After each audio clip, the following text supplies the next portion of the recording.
எல்லாருக்கும் வணக்கம். எப்படி இருக்கீங்க எல்லாரும்? இன்றைக்கி உங்களுக்காக புதுசாக ஒரு ரெசிபி கொண்டு வந்திருக்காரு நம்ம ப்ளூ ஜே கால். அவர் அதுக்கு வச்சுருக்க பேர் கதம்ப சட்னி அப்படின்ட்டு. இந்த கதம்ப சட்னி எதுக்கெல்லாம் நீங்கள் சேர்த்து சாப்பிடலாம் அப்படின்னா, இட்லி தோசைக்கு ரொம்ப பொருத்தமாக இருக்கும். இதை நீங்கள் கட்டியாகவும், அதாவது கட்டி சட்னியாகவும் வச்சு இட்லி தோசைக்கு சாப்பிடலாம். இல்லை கொஞ்சம் தண்ணி ஊற்றியும் அதை உங்களுக்கு கொஞ்சம் தண்ணியாக வேணும்னாலும் அந்த சட்னியை வச்சு நீங்கள் சாப்பிட்டுக்கலாம்.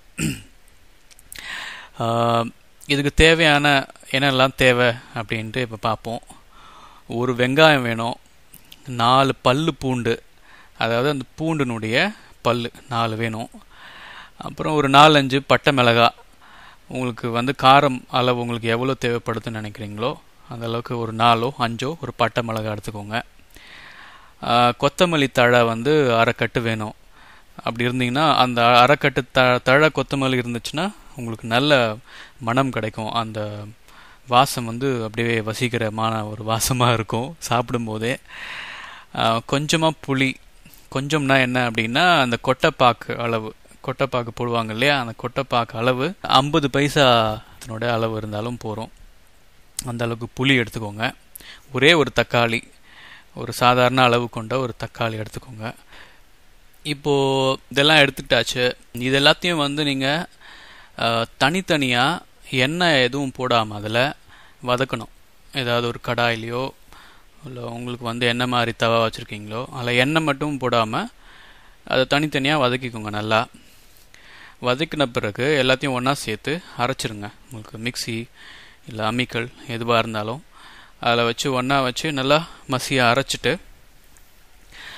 அப்புறம் உங்களுக்கு அதில் இன்னும் காரம் அதிகமாக தேவைப்பட்டுச்சு அப்படின்னா நீங்கள் சிவப்பு மிளகாய் ஒரு துண்டோ இல்லை 2 துண்டோ நீங்கள் அதிகமாக அதில் சேர்த்துக்கலாம்.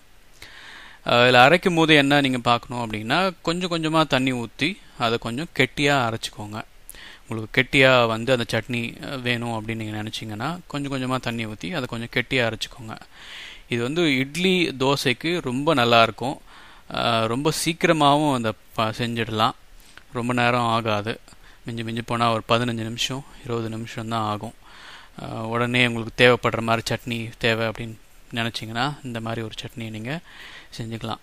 இதில் இன்னொரு விஷயம் என்னென்னா, நீங்கள்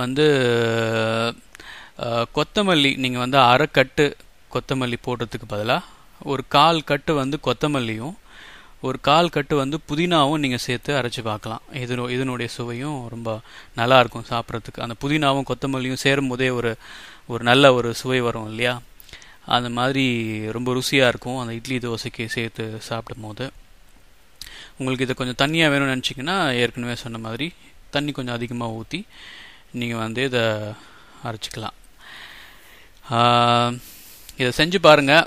செஞ்சு பார்த்து நல்லா இருந்துச்சுன்னா நல்லா இருக்குங்க அப்படின்னு சொல்லுங்கள். நன்றி, வணக்கம்.